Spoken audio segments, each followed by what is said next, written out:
The rotors were still chopping the gray slath when I stepped down into the powder and felt it swallow my boots to the ankle. Jet fuel, hot metal, and cold air, 3 smells stacked wrong.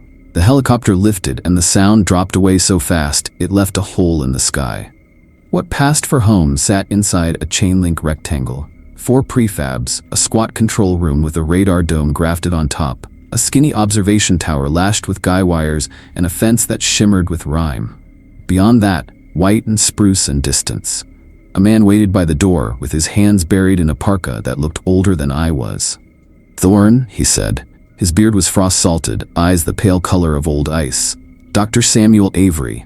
"Michael Thorne," I said, breaking a glove seam, shaking his hand. My breath came out in a ribbon that the wind tore sideways. Inside the control room, the heat was too dry and smelled like dust on hot coils.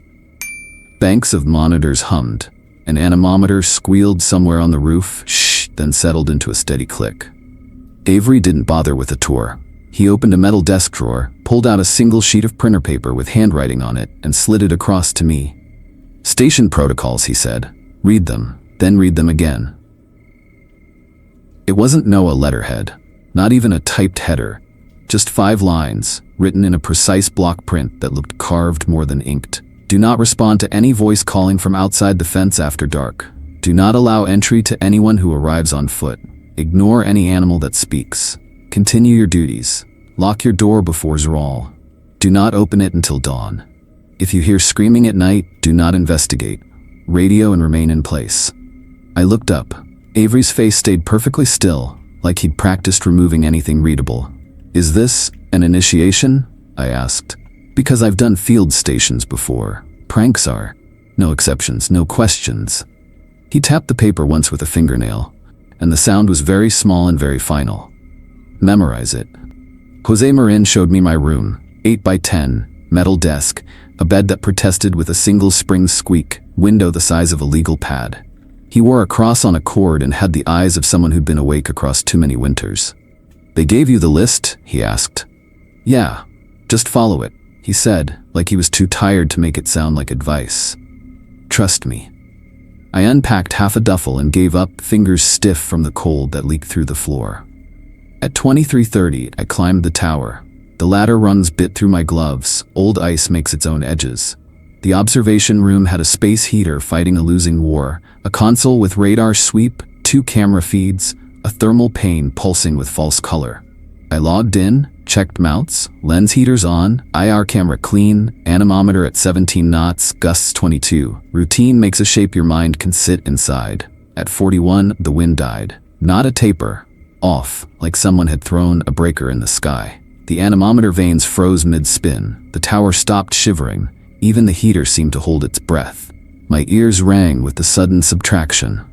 "Michael?" The voice was outside the glass, but also far, like it traveled through snow. My mother's voice, soft Minnesota vowels, the kind that used to thread under my bedroom door when I faked sleep as a kid. I stood without realizing I'd stood. "Michael, honey, is that you?" The thermal display showed nothing but the dull blue of a landscape colder than truth. The fence line ran as a straight graph paper line across the camera feeds. I swept the spotlight. The beam wrote the fence in hard light, then the anemometer mast, then the line of birch. No figure. No movement. Just my own breath thick in the glass. "Baby, please, I'm hurt. I can see the lights." The paper in my chest pocket felt heavy enough to bend me. Rule 1. Don't respond. My mouth filled with all the replies I'd said to that voice since I was 5, and my tongue went dumb and huge, because the rule didn't ask for reasons. It asked for obedience. "Why won't you answer me?" The voice moved in a slow circle, always just beyond the sweep. "I'm cold, Michael. I think I broke my ankle." My hand found the door latch like a reflex and stayed there, skin buzzing. I pictured the ladder, my boots slipping, the white, the fence, my mother's hands when she kneaded bread. The heater ticked as something in it cooled too fast, and the metallic smell thickened. I set both palms on the console to feel something solid. The microphones picked up a thin sound of ice grains ticking against the tower's west-facing glass, nothing else. At a 127, the voice changed. The warmth bled out of it, and what was left had edges. "You're really not going to help your own mother." My fingers miskeyed a log entry. and I watched the mist of my breath pulse in camera glare. I didn't answer. I didn't even swallow. Something like laughter flowed through the trees. It didn't carry like human sound, it moved in layers. First low, like a snowcat idling, then higher, multiplied, as if the same mouth existed in 3 places and discovered harmony by accident. It passed under the tower, behind it, to the fence. A ring widening and tightening. The thermal display bloomed. One bright smudge appeared at the southern corner of the fence, then winked out. Another lit at the eastern run, pulse gone, then 2 at once on the north, then none, then 1 right against the anemometer mast. The pulses matched the peals of laughter, like the screen had borrowed their rhythm. I took a screenshot on instinct, the key making a tiny plasticky click that sounded like it didn't belong in my life. The spotlight cut across the mast and caught only frost. The wind returned the way water returns after it's held back, a single long breath that made the tower frame creak. The anemometer jumped, spun, read 14 knots. The heater exhaled its burn dust stink, and the world remembered how to sound. The laughter stopped on a dime. Silence folded back into ordinary. Jose relieved me at 06th. He looked at my face and didn't ask. He poured coffee from a thermos that smelled like a mechanic's shop and church basement at once. First rule, he said. I nodded. It gets easier, he added. Not better, just easier. On my way down the ladder, the radio hissed in my ear, just a whisper in the static. Close enough that I could have pretended I'd imagined it if I wanted to lie to myself. Others aren't as patient as me. The fence stopped feeling like a line on a map and started feeling like a nerve. Every patrol bled into the next, clipboards, toe kicks along the posts, checking for heave where the frost monsters push from below, tapping the ties with a gloved knuckle to hear whether they rang tight or thudded tired. Jose marked coordinates with a carpenter's pencil he kept behind his ear. Dark gray smears on a laminated map. A week in, the clouds sat on us like wet wool. I walked the east perimeter, my headlamp throwing a cone. My breath crystallized, and the crystals dusted my scarf and scratched my lips when I licked them without thinking. The wind smelled like old ice and diesel. I stopped to brush rime off a camera housing with a mitten, then leaned in to check the feed on my handheld. Movement. 30 yards out, beyond the last drifted berm, a figure stumbled out of the trees. Jeans, flannel, the uniform of bad decisions. He moved like every step tugged a wire in his ribs. Hey, he called, voice cracked into sand. Oh, thank God. Hey! Rule 2 rose in me like a fever. I took 1 step closer to the gate, not 2. The beam found his face. Dirt made a map of old tears. A slice above his right eye had leaked and dried into rust. He put his hands up, palms empty, then one hand folded to his side like he was holding himself together. I've been lost for 3 days, he said. Camping, my friends. Something chased us. I dropped my pack. Please. I'm freezing. I think I broke something. He reached the fence and hooked his fingers through the mesh like it was a hand. The metal sang quietly under the weight. Up close he smelled like cold, old blood and a hint of pine tar. His lips were white at the edges. The human part of me moved its hand to the keys on my belt, because that's what hands do when a story fits enough boxes. I'll radio for help, I said. We can get you out of here, but I can't open the...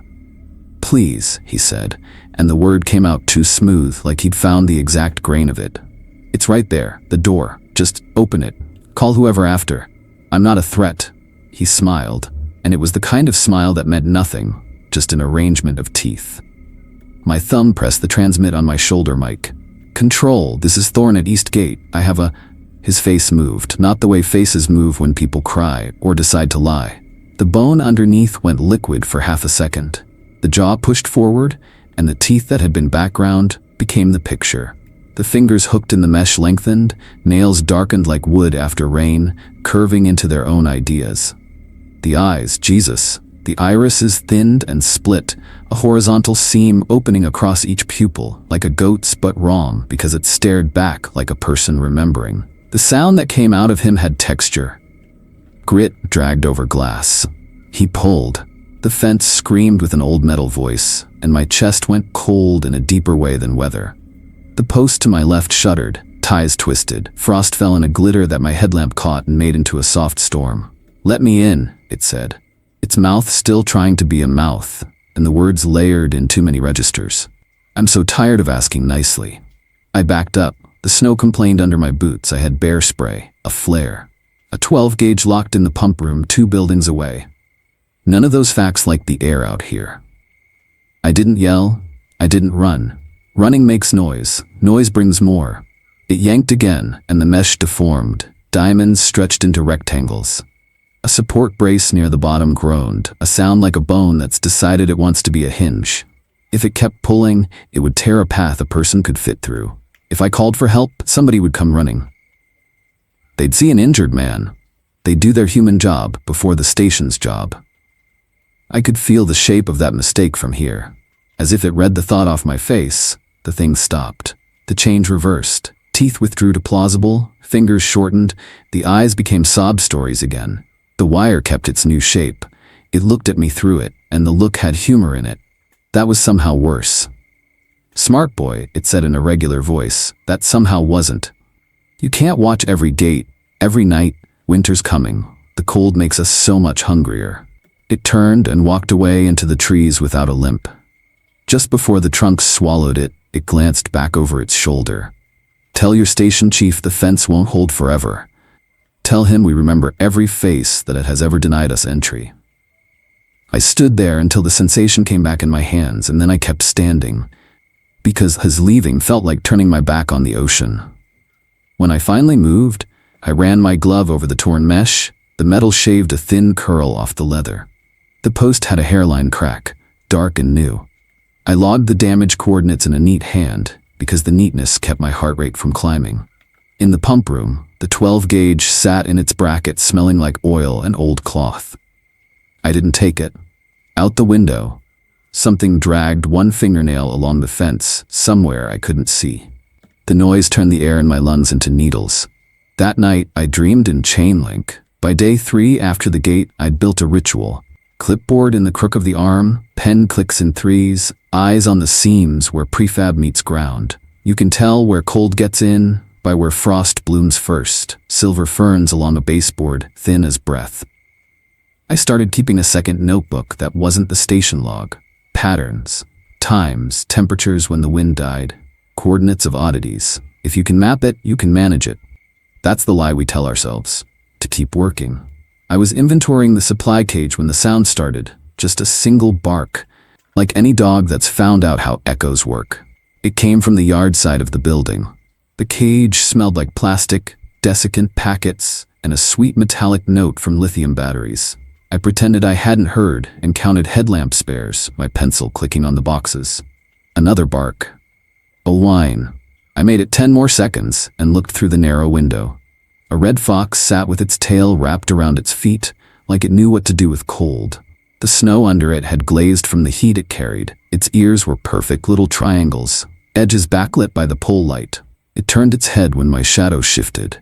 Its eyes reflected the sodium lamp and came back coin gold. "Hey there," it said. "Soldier." The word didn't come from its mouth, not exactly. It hung in the air with a radio's grain to it, as if it had learned speech from transmissions, and only half believed the vowels. My spine went tight in the wrong order. Rule 3. Ignore any animal that speaks. Continue your duties. I set my clipboard down on the bench and wrote the number 12 very carefully on the line for flare cartridges. My hand wanted to shake. I made it not. "I know this is strange," the fox went on, pleasant as a neighbor making conversation over a fence. "I'm lost. My person was camping, and I chased something I shouldn't have. Stupid, right? I've been out here days. Hungry." It laughed, and when an animal laughs with a person's timing, it rearranges your organs. I counted med kits, ripped open a zip, and checked expiration dates just to touch something human. The foil made a papery crackle that told me I was in a room with walls. "I can help," the fox said. "We hear things you can't. The hunters, the ones that wear wrong skins, we smell them first. Let me in. I'll be good." My mouth flooded with the taste of ozone from the power rack behind me. Batteries charging make that smell when the air is dry. A fluorescent tube buzzed in the ceiling. The buzz lost a cycle, and then came back. I wrote, "N95 masks, 4 boxes." It was a lie. There were 3. My handwriting went a little junior high. "You're scared," it said almost kindly. "Understandable. This place isn't normal. They amuse themselves with your lists. The fence is a joke. When the sun climbs a handspan a day, they play. When the sun barely remembers its job, the voice paused, like it was picking a word out of a bowl. Feast. I finished the emergency rations count, because numbers make shapes in your head you can hide in. The fox padded parallel to me on the other side of the fence, keeping pace as I moved down the shelving. "You're really not going to help me, are you?" it asked. The tone cooled. Cheer parenthesized away. "Cold, man. Do you know how special I am? How valuable? The labs would pay." The voice went tinny, then lower, the way a radio sounds when a hand covers the mic. "You think the fence will protect you? You think the rules mean anything to the old ones?" That phrase hit the air with a weight, like it had been dropped from very high. I closed the cage padlock and tugged it twice, the metal clack familiar as a tick. When I opened the door to the yard, the cold bit the inside of my nose with the copper snap of freezing air. I stepped out anyway, because you don't let threats define your roots inside the fence. The fox matched me along the mesh, tail brushing snow, prints delicate and too neat. At the corner post where the fence turns, it stopped. The geometry denied it the parallel path. It looked up at me with those yellow coins, and the head tilted like a question. "Remember me," it said, "when you hear them crying in the walls." The tail flicked. It trotted into the dark, as if the dark were a room it owned. I stood there, counting my breaths in fours, until the feeling came back into my cheeks. When I went back inside, the supply cage smelled faintly like something singed. On the antenna support above the yard, I found 3 little gouges in the galvanized steel, neat and blackened at the edges, like something hot had signed its name with claws. That night, the wind made the east wall mutter, and the heater coughed. And every sheet metal sound had the shape of a voice, trying on words. I lay awake practicing the feel of a deadbolt sliding home, over and over, until muscle memory felt like prayer. The maintenance log for the generator room reads like a diary of neglect. Belt tension checks skipped for months. Filters overdue by 2 cycles. I spent most of the evening bent over the crankcase, my headlamp cutting a hot oval in the dark, gloved fingers smelling like diesel and powdered rust. The wind outside clawed at the sheet metal siding in bursts, each gust flexing the walls until the rivets popped in their holes. By the time I'd brought the coolant temp back into spec and logged the readings, the clock in my HUD blinked 23:52. My hands felt like wood under the gloves, wrists humming with the aftershock of ratcheting bolts. The air in the corridor back to my room had that stillness it gets right before midnight, the station's own breath, held. I remember thinking I'd just drop my tools on the desk and deal with cleanup tomorrow. I didn't check the lock. It's the kind of mistake that doesn't announce itself. You shed layers, boots thaw in a rubber mat tray, the radiator ticks as ice inside its fins gives up, and your body believes in safety because the walls are close and the light is warm. I must have been out in less than a minute. When I woke, the room was wrong. No sound from the heater, no sound from anywhere. The air had a weight to it, the kind that presses on your eardrums like you've driven down a mountain too fast.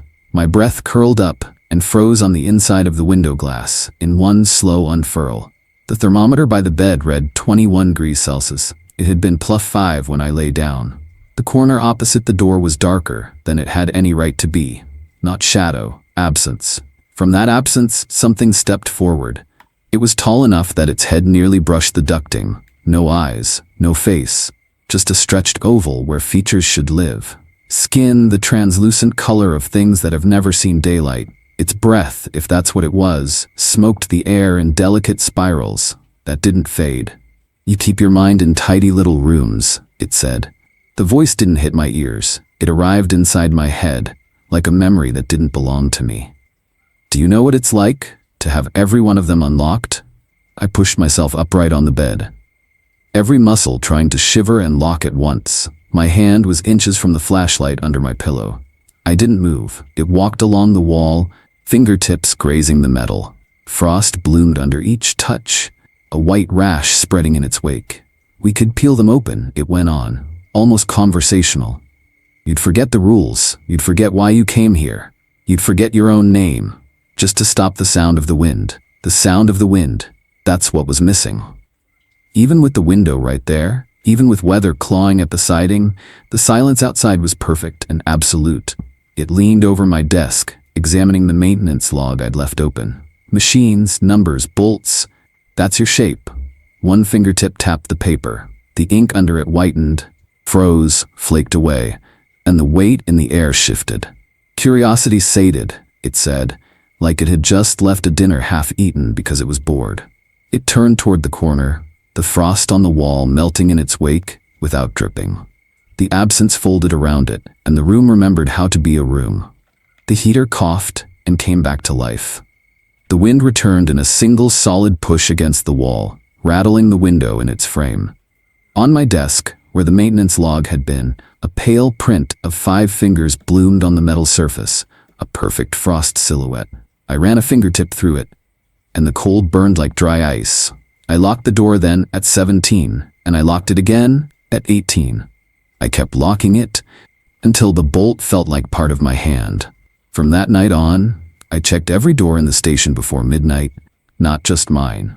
Sometimes, as I slid the bolt home, I could swear I heard faint singing through the ductwork, soft, low, in a language I didn't know.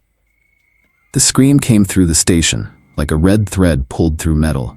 Not from outside, through the PA, the old bullhorn speakers bolted under the eaves that usually only barked weather warnings and shift changes. It started as a single woman's voice, high and raw, then broke into words. "Help me, please." My body moved before the rule could stand up. I grabbed the rifle I wasn't supposed to ever need, feet hitting the corridor tile in bare socks, laces slapping my ankles. The corridor smelled like hot dust and lemon cleaner.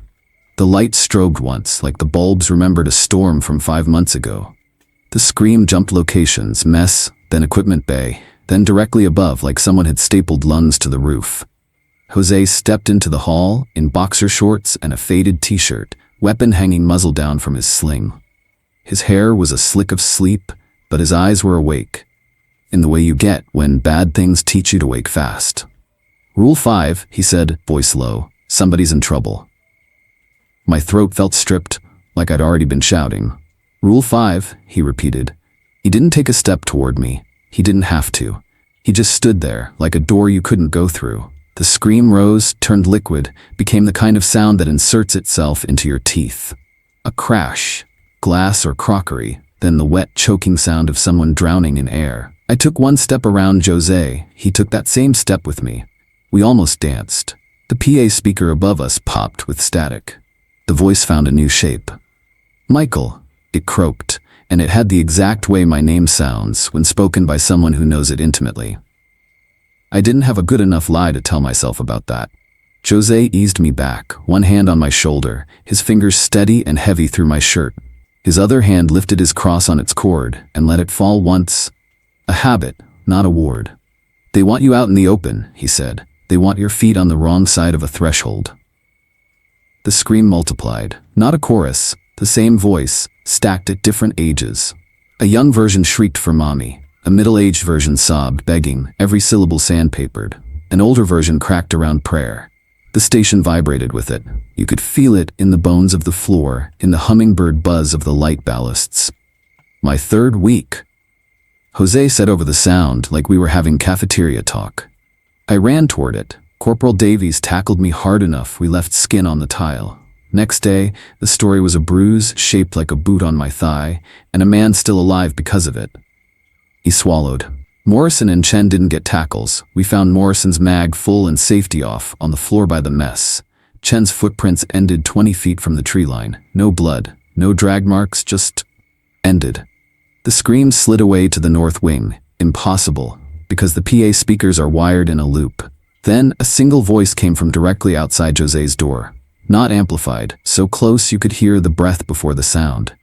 "Why won't you help me?" it whispered, reedy now. Intimate through metal. The doorknob rattled, then harder. The door's hollow core guts knocked, like a heartbeat in a bad chest. I had to press my tongue flat against my teeth to keep it inside my mouth. Jose didn't move. The knob stopped. The voice dropped its pretense, came back deeper, burned down to the true material. "Fine." Footfalls slid and slapped wetly down the corridor, too soft to be boots, too heavy to be bare feet. The smell it left was copper, ozone, and something animal that had been indoors too long. Silence came. We waited inside it, like waiting inside a turned-off engine. Every tick of heat ducked and settling screw, a card trick threatening to go wrong. Jose exhaled, set his rifle down across his knees. "You pass it on," he said finally, looking 10 years older under the fluorescent. "When the next new kid tries that door, you become me." Back in my room, I locked the deadbolt, and then, because my hands needed something, I locked it again. The heater's breathing sounded like someone trying to relearn how to sleep. And then, 3 minutes after the last echo died, a single polite knock on my door. Just the one. Like a neighbor. I didn't answer. I kept both eyes on the seam between door and frame until the seam looked wider than it was. The storm left the station, wearing a crust of sugar. Drifts polished themselves under the morning sun, and the fence wore beard icicles that clicked against the mesh when the wind remembered to move. We walked the line, with thermoses bleeding coffee smell into our scarves. Jose carrying a notebook, limp with moisture and graphite. Me, carrying a laminated map and a dumb hope that the cameras had caught enough to make this feel like work instead of ritual. Halfway down the west run, we found the first stretch. The chain link had been pulled, not cut. The diamond pattern, elongated to rectangles. Metal whitened where stress burned the galvanization, a geometry lesson about forces I didn't want. The nearest post had a hairline crack, dark and fresh. I could fit a fingernail in it and pull shining frost out like thread. "Camera?" I asked, though I already knew. Jose checked the timestamp against the DVR index on his handheld. Blizzard peak, white out, nothing but noise. He flipped the page, pencil making short surgical scratches. "They're probing." "Testing what?" I said, but there wasn't an answer in English. 2 bends later, a post were 4 vertical gouges, spaced like fingers, too long for any animal we had a name for. The cuts bit into the metal, deep enough to leave curled slivers hanging. The edges of the slivers had gone dull black, like the raven's signature on the antenna. Like heat had been involved, where there shouldn't have been any. We patched what we could, wire ties laced, temporary braces clamped on, with gloved hands that couldn't quite feel. The world smelled like sun on snow and half-frozen grease. By the time I logged the last coordinate, the wind shifted. A small, unimportant adjustment. The radar sweep on my shoulder unit lit with 3 bright pulses, right on the fence line. Blink, gone, synchronized, like breathing exercises. Jose watched over my shoulder. "When they go quiet at the same time, they're not leaving," he said. "They're listening." That night, the station creaked, like an old boat. I could hear the thermal expansion of the ductwork, stepping through the body of the building, keeping its own metronome. I set my pen in the seam of my notebook so the clip wouldn't rattle and give me a reason to jump. Around 2:10, something began scraping metal. With a single, steady pressure, outside my room. Not the frantic scratch of an animal, not the skittering of ice, a slow, patient draw. It tracked from knee height to above my head, like someone writing a line through the door. The sound carried through the screws, through the handle spindle, through the hinges. So the door became an instrument, played by a careful hand. When it reached the top, it stopped. I sat with my back to the wall, knife-edged awake, counting my heartbeats. And comparing the list of replacements we had in the tool cage against the list of things in the world that can't be replaced at all. Before dawn, I opened the door to a corridor that smelled faintly of singed insulation and the breath of someone who'd already left. Along the paint, a single gray line showed where the metal had bared through to primer. You could sink a thumbnail into it and make powder. On the morning check, Avery stood looking out the control room window. The radio racks hummed with low intent. He didn't turn when I came in. "How many weak points?" he asked. 7, I said. 2 of them, not cosmetic. He nodded once. The glass reflected his face back at him, so ghost pale, it looked borrowed. "Then we're on the clock," he said, and that was the first time anyone admitted there was a clock. That evening, as I slid my bolt home, something on the far side of the door lifted its fingers off the metal, like static giving up a sweater. I listened to the sound of them not touching, which is a thing I didn't know you could hear until that moment. The instruments started lying, not a little, not the way cold makes plastic stiff and reads wrong for a minute. Negative pressure readings from a sensor that had never dipped below the worst low since installation. The barograph traced a neat scroll backwards, a backward staircase of air that didn't exist in any atmosphere I'd learned. The data stream printed as clean numbers, no glitches, no checksum errors. Just a story from a physics that wasn't ours. Avery reworked the duty roster without explanation. "You're on the tower," he told me, at 22 forward. A line of fatigue that didn't belong under his left eye. Because of the pressure? He looked at me like he was considering telling me something, and then put it back on the shelf. "Because of the night," he said, and walked away. At 0:12, the wind fell off the map again. The heater in the tower clicked, and then held its breath, exactly as it had the first time. The rule in my pocket had weight and temperature. "Mike?" The voice landed behind me, the way old conversations do when a song on the radio opens a door. It wasn't my mother. It was my old lab partner from Duluth, the one who could solve a coding bug by looking at it sideways and humming. "You're really up there? Thought you were done with fieldwork." The muscles in my shoulders tightened, and then wanted to answer, so the world could become small and ordinary. For a sentence. The thermal monitor showed a single human-sized heat mass at the anemometer mast, exactly where the beam can't quite reach from the tower because of a blind wedge. It didn't pace, it didn't shift weight, it just stood there and emanated warmth into a place that eats it. "You ghosting me?" the voice said lightly, like she had at 2 a.m. in a fluorescent lab when I was ignoring messages. "You always do that when you get weird." I raised the mic toward my mouth, close enough that the rubber smell of the push-to-talk button sat under my tongue. I set it back down. I wrote in the log, 015 auditory phenomenon, female, familiar. IR, stationary heat signature adjacent to mast. No response per rule 1. My hand shook. I made the shake into neatness by erasing and rewriting. The heat signature stayed for 40 minutes. The wind did not. The heater did not. The voice went through stages, casual, concerned, angry, then something like boredom, which hit worse because it made me feel like a child being ignored by something older than patience. When the figure finally moved, it didn't walk away. It unwrote itself from the display, unspooled pixel by pixel, as if the screen had lied by creating a shape from a command, and some new command had told it to stop.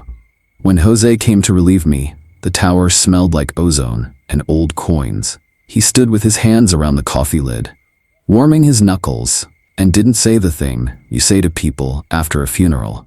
He said, "Remember the fox? When the sun barely rises, we're there." I nodded, like I could nod winter back into behaving. On my way down, I kept my eyes on the grain of the ladder rungs, where boots had worn the paint to an honest aluminum. I didn't look at the mast. I didn't look because a shape is stronger when you try to look away. But when I got to the ground and glanced up, despite myself, the blind wedge I couldn't sweep from the tower felt occupied in the way a room can feel, even when you can't see it. I logged that too. There isn't a line item for I felt looked at, so I made one. The day broke, blue hard and glittering. The kind of light that looks brittle enough to crack if you speak loud. I was up on the roof, harness biting my hips, cleaning the IR dome where the heater strips couldn't keep up, and frost feathered anyway, when a raven settled on the radar gantry. It was bigger than I wanted a bird to be. Oil black, feathers glossed with the rainbow sheen you only get when the cold is serious.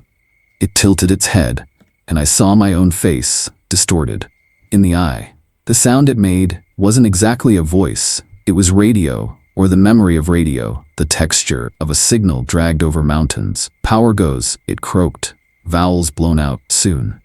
I anchored the scraper on my belt like sudden professionalism could count as a spell. "Can't help you," I said in my head because saying it out loud felt like stepping into the rules' crosshairs. "Batteries," it said.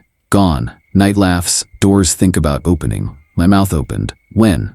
Tried to jump off my tongue. I bit down and tasted blood. Copper bright. I went back to scraping, a slow, careful circle. Frost squealing under the edge in a pitch you only hear when it's below zero. The bird hopped closer, along the gantry, its talons pressed into galvanized steel as if it were soft. "We warned you," it said. And the last word doubled, one voice playing just behind the other, like a misaligned track. It launched, black lightning against white, and the air it left behind smelled faintly burnt, like a short in a dusty outlet. I finished the cleaning run, because a clean dome was the only thing I could fix today. Back on the ground, the control room OPS panel showed one string of backups at 86% and holding, and another missing. The bay where those batteries should have been held nothing but dust rectangles and a smear of grease that looked, stupidly, like a handprint. No sign of forced entry. No sign at all. "Avery," I said, and he turned, too fast, as if I'd opened a door on him. I pointed. He stared for a long time, then took off his glasses and polished them on the edge of his sweater, like better focus would fix reality. "We'll ration load," he said finally, quietly. "We'll cut the non-essentials." "What's non-essential?" I asked. He didn't answer. He didn't have to. Warmth is essential. Light is essential. What isn't is everything that makes a place feel inhabited by humans. On my way back to the yard, I checked the gantry where the raven had perched. 3 dimples marked the steel, glossy and dark in the cold, like something had cauterized the metal around the pressure points. I put my thumb in one, and it fit wrong, like a print left by a heavier world. That evening, the lights flickered. Once, twice, then steadied. A second later, a bulb in the corridor went, with a little missile pop, and the smell of hot glass and burned dust reached my room. Through the vents, I set my head against the wall, closed my eyes, and counted to 60, without thinking of the word soon. The counting didn't help. The wind outside had a new voice in it. A sibilant non-language, like snow talking about you, behind your back. It went, at 1:03, between breaths. 1 second, the hum of the station held me like a lap belt. The next, I was thrown forward into silence so abrupt, the air seemed to contract. Every light died. The heater fan sighed once and went still. The emergency battery strips along the baseboards kicked on. Thin snakes of red, barely enough to draw lines in the dark. The control room became a cave, with equipment ghosts. The smell of ozone rode in on the failure, and settled. I heard Jose in my ear on the handheld, too loud, against the new quiet. "Generator room," he said. On it. The door slammed somewhere distant, and the slam traveled through the building's bones. I was alone in the control room, screens, dead mirrors showing me back to myself. Outside, the wind dragged the fence into a low twang that came and went. I pulled the manual start checklist for the auxiliary diesel and waited for Jose to radio status. 3 minutes later, someone knocked on the control room door in a pattern that sounded exactly like Jose. 3 quick, a pause, 2 slow. We all learn each other's knocks. It's a prison trick and a winter trick, both. "Mike," Josie's voice said through the door, muffled by the insulation. "Need a hand. Starter's not engaging. Bring the override." Rule 1 doesn't mention interior doors. Rule 4 does. I raised the handheld. "Confirm location." "Static." Ate the first syllable back. "Generator room," Jose said again. Closer to my ear now, because he was speaking on the radio and also through the door. And these 2 facts could not both be true unless one of them had given up being a fact. "Tell me the joke you hate," I said. Voice steady because you practice steady, like you practice a language. We had a stupid ritual for passing long shifts. Worst dad joke wins. Jose's was about a meteorologist and a barometer walking into a bar. He called it his albatross. "Mike the door," Jose said. And the handle turned to friction of metal on metal as the latch tested its ethics. "Come on, man." The radio cracked. "Starter's engaging," Jose said in my ear. Breathless, far away, I could hear the clank of the wrench set he kept dropping. 2 minutes, don't open anything." I stared at the handle. It turned again, small, deliberate, the kind of turn that says a hand is attached to the other side and the hand is patient. The red baseboard lights made the smoke detector on the ceiling look like a tired star. I put my mouth close to the door and let my breath fog the paint. "We're out of dad jokes," I said, very quietly. "Pick a new bit." The handle went still. For 5 seconds, I could hear nothing but my own blood. Then, something on the other side took 2 soft steps away and went silent. Not receding footsteps, just gone. A second later, the generator kicked with a teeth-on-fork sound caught, and the station breathed again. Lights came up in a wash. The control room monitors booted, a digital dawn, green LEDs waking like eyes. I opened the door because the power was back, and that made me stupider than any rule could compensate for. The corridor was empty. No prints, no smudge, just the faintest smell of wet wool and the cold iron hint that follows someone in from a long night. When Jose came up from the gen room, carrying a wrench he'd bent somehow, he looked at the handle, and then at my face. "Did you?" "No," I said, too fast. We pulled the camera feed for the last 10 minutes and sat shoulder to shoulder at the console, watching nothing happen in crisp HD. The corridor showed empty, the doorway showed dark. The handle never moved on screen, even as the memory of it moving lived in my wrist bones. "Soon," Jose said, "not to me, not to anyone."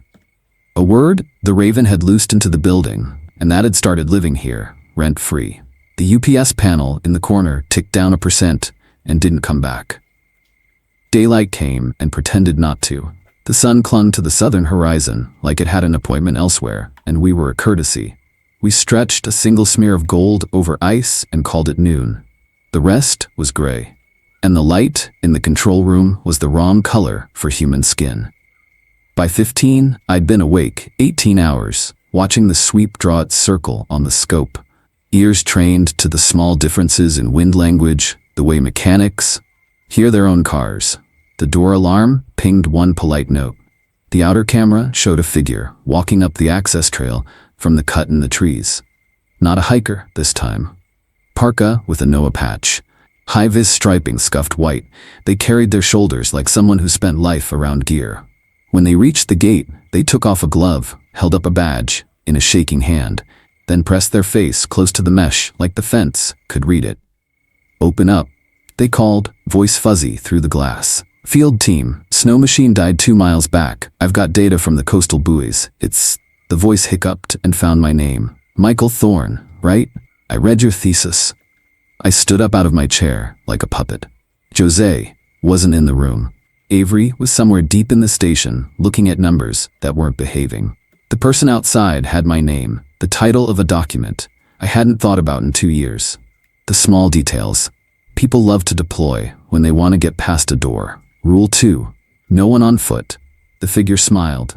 The face was windburned in the real way. Their breath smoked in the cold. They talked about Duluth and the buoy array's telemetry, about a dead iridium modem, about a number that shouldn't be negative, but was. I could almost feel the weight of the hard drive they claimed to be carrying, heavy with real work. My hand found the gate keypad out of frame. The code sat under my finger like a warm, wrong choice. The person kept talking. Their lips moved, and as they moved, the edges of their face blurred like my camera was racking focus, except the camera stayed sharp while the person didn't. It was like watching hot air roil off asphalt, warping reality into a suggestion. "Just for an hour," they said, "just until we thaw." They laughed, the way people laugh when they want to anchor you to a world where laughter is normal. The laugh split a half tone off, became 2 recordings played near each other, and then came back to one. I lifted the mic. "Stay clear of the gate," I said, my voice steady and so formal it could have been on a training video. "We'll call you a ride." For a second, the face went slack, as if whatever behind it had let the strings go. The blur sharpened to a flat, wrong clarity, like someone had sketched a face badly on glass and stuck it on. The eyes pointed at me, but also through me, to the part of the building that breathes. "Not this time," it said. And when it turned away, the snow under its boots didn't show the weight a person leaves. It showed the memory of weight like a time-lapse of old prints fading. Avery came up the stairs, a stack of old DVRs hugged to his chest like life preservers. He didn't ask. He bumped one hip against the desk, set the stack down. "Pull the last week." "4? Confirmation bias," he said, as if joking, but his mouth didn't know how. That night, after 2 more passes of the fence and 1 more non-event that felt like a kind of event, I lay down and didn't sleep. The station ticked. Somewhere deep in the walls, a relay chattered once, like a small animal thrashing. The clock, Jose had admitted out loud, lived under my skin now, in the tendons in the hinge of my jaw. When I finally got up, the window showed the fence and the dark, and the slight reflection of a face I recognized and didn't. The first note woke me, not a scream, not wind, a song, a lullaby. My mother used to hum when the winter wouldn't end, and the radiators were too hot, and the apartment smelled like iron sheets. The melody came out of the wall, not the air, vibrating through the studs, the insulation, and the metal skin of the prefab. You can tell when sound uses wood instead of air. It changes the way your chest agrees with it. I sat up too fast and the room tilted. The heater's intake ticked a small metronome. The thermometer on the windowsill said +4. It began to fall. The words arrived one by one. The lyrics almost right, then not. When the gate swings wide, the wall sang in my mother's voice, and the frost takes your hand, do not be afraid. My mother never sang about gates. She sang about trains and lakes and the moon's dumb face. The temperature fell to -1 in 2 minutes. The window glass filmed with fern frost so detailed. It looked etched by a patient jeweler. I watched my breath appear and disappear, and then linger a fraction too long, like the room preferred its shape. The emergency light outside my door pulsed once, without a power loss reason. Red, washing under the door and back. Michael, the wall sang. Michael. The sound modulated, like it was traveling through a choked duct, the way pipe organ notes flutter when a blower stutters. The ductwork above me murmured in time, harmonics riding metal. Something inside the vent tapped 3 times, then stopped. Like knuckles deciding nothing was worth knocking for, I stood and put my ear to the wall, because fear makes you do the opposite of rules in small ways, and it felt like a small way. The metal was cold enough to stick skin if I pressed hard. I didn't. The voice shifted to a lower register. The words warped. Vents will open, it breathed. The syllables turned thin by distance and wrongness. Everybody out. The last word was not sung so much as exhaled, a sigh from someplace that didn't need lungs. The thermometer hit -6. My fingers went dumb at the tips. I looked at the bolt and checked it with 2 hands and then with my shoulder. Not because I doubted, but because ritual is a bridge and you keep crossing it, no matter how much rope is left. Down the hall, something metal fell and rang like a dropped wrench. Then a second ring, a half beat after, the echo, not in the air, but in another wall, as if the building had 2 throats and they were learning to harmonize with me in the middle. I sat on the bed with my back to the corner and counted breaths in 7s, the way I used to count when I had to walk onto a stage. The singing faded slowly, as if the wall had to remember how to be silent. The last note stuck in the grid of the vent and vibrated there without dying, a mosquito of sound. The emergency light blinked on, without its relay clicking, and stayed on, like an embarrassed blush. I didn't sleep.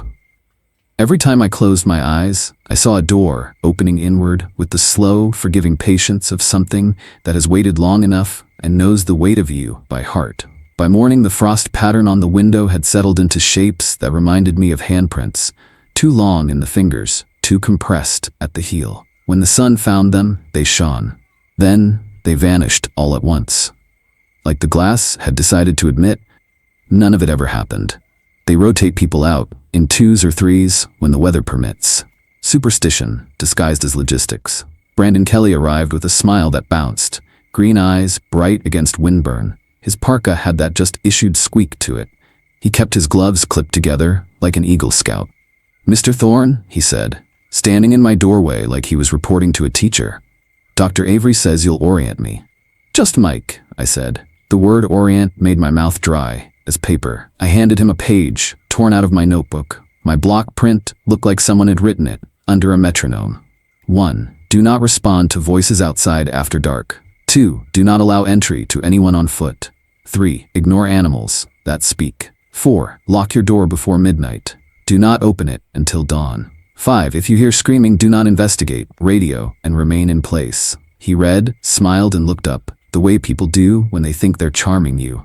"Talking foxes," he said, laughing in short bursts that echoed off the corridor tile. "That's a new hazing." "You'll be tempted to answer," I said. "You'll be tempted to open. You'll be tempted to be a person. Don't." He tucked the paper into his chest pocket with 2 fingers. "You guys are really into door locks, huh?" "Lock your door," I said. And my voice came out flatter than I wanted, paper dry and spare. "Every night.